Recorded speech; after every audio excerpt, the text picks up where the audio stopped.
Xogo tetitkusunu öyde qığılımı bolurmu? Tazım özünler tuqqanlar. Bugün biz əmimiz amra xuşbara xogo tetitkus qilishni öğünüp baqayını işençilik, pakiz. Bir telenki qoysak bir qışıyımız. Qilishma assa her nimlerini qitqan gül qollarımız bilen bunu bayılı qıla alayımız. Bu mezmunga yürek bämisler hem bämisler leki ahırga tükürüp çoqum bile basılacımı tuqqanlar. Mana qurtulğa lazını işiltimize açıq yiyimiz emasmı? Boz 2-3 xilni alayını bunu. 2-3 xilni əp birleştirip alsak bu quruq lazımı təmi puruğa açıqlıq dərəcəsi bir-biriga o'xshamaydi-chu. Amma hozirga alayda avvalga bir xilni qilsaqmi chata yo'q. Buni 10 minut qayntib əp uşuq chanab olamiz. Yetqa deyilyorlarniki nimayligini bilamla. Buningga kalgo'shni ishmayni ishiltimiz.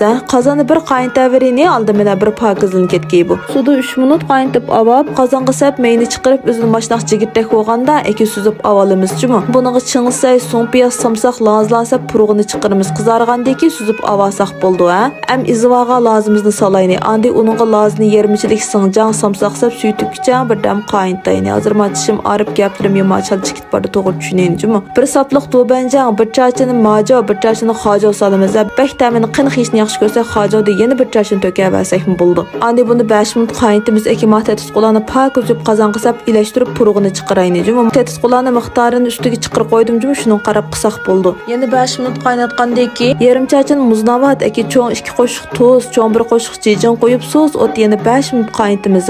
Vejani yegagaqtila qozonga salsaq bo'ldi, hozir savatmayni. Am bularni qachiga ap eki ustiga quruq laza, xushbaraq yo'pirmoqda esa qo'ymiz. Buni tub tisqayib ustillarini. Am birdan turgandan keyin bu qatiydi-chu, mashina qaytagandan keyin buni parchalab, amda kesib to'rab eki ayrim xasholaga sap muziltib olsaq, xogo qilganda emas, boshqa saylarni qo'rganda, gango qilganda, beliqlarni pusharganda, dufu qo'rganlarda muvofiq miqdorda sap ap ishlasak shunda qolaylik bo'ldi bu. Yaxshi narsa tanishtiribsiz deydiganlar bir tagil yo'llar qo'ysalar-chi?